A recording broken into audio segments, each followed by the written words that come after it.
ഇനി നമ്മുടെ നാലാമത്തെ സമ്മർ ഡ്രിങ്ക്. നമുക്കൊരു ഗോവ ലെമൺ, അതായത് പേരക്ക ലെമൺ ഡ്രിങ്ക് ഉണ്ടാക്കാം.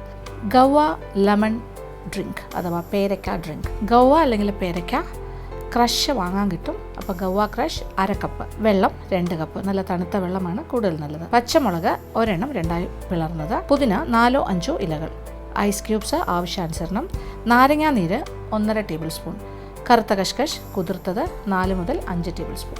അപ്പോൾ ഇത് സർബത്തായിട്ടാണെങ്കിൽ നമ്മൾ എന്താ പറയുക, ഈ നമ്മുടെ നറുനീണ്ടി സർബത്തൊക്കെ ഒഴിക്കണം. ഇതതിൻ്റെ ആവശ്യമില്ല, അല്ലാണ്ട് നമ്മൾ ചെയ്യാൻ പോകണം. ഇതിപ്പോൾ ഒരു 1/2 കപ്പ് ഗോവ ക്രഷ്, അതായത് പേരക്കയുടെ ക്രഷ് എന്ന് പറഞ്ഞാൽ പല പല ഫ്രൂട്ട്സിൻ്റെ ഇതും വാങ്ങാൻ കിട്ടും. പൈനാപ്പിൾ കിട്ടും, ഓറഞ്ച് കിട്ടും, അങ്ങനെ ഒരുപാട് കിട്ടും. ഇതിപ്പോൾ നമ്മൾ ഏകദേശം ഒരു 1/2 കപ്പോളം എടുക്കുന്നു.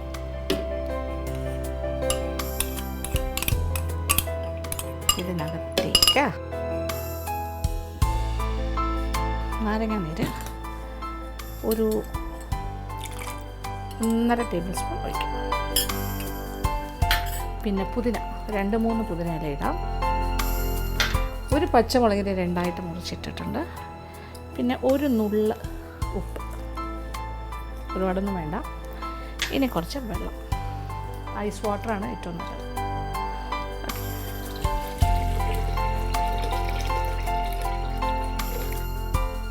ഏകദേശം 2 കപ്പ് വെള്ളം ഒഴിച്ച് കഴിഞ്ഞു. ഇനി നമുക്ക് ഒരു ചെറിയ ബ്ലെൻഡിങ്.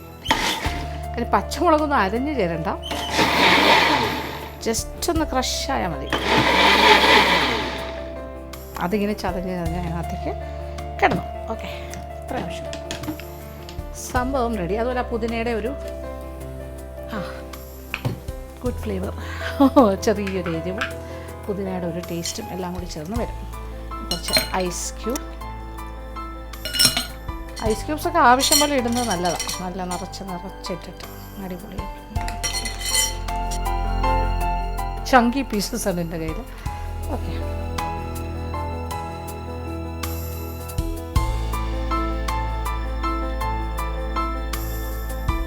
ഇനി ഇതിനകത്തേക്ക് ഒരു പ്രധാന കാര്യം ചേർക്കാം.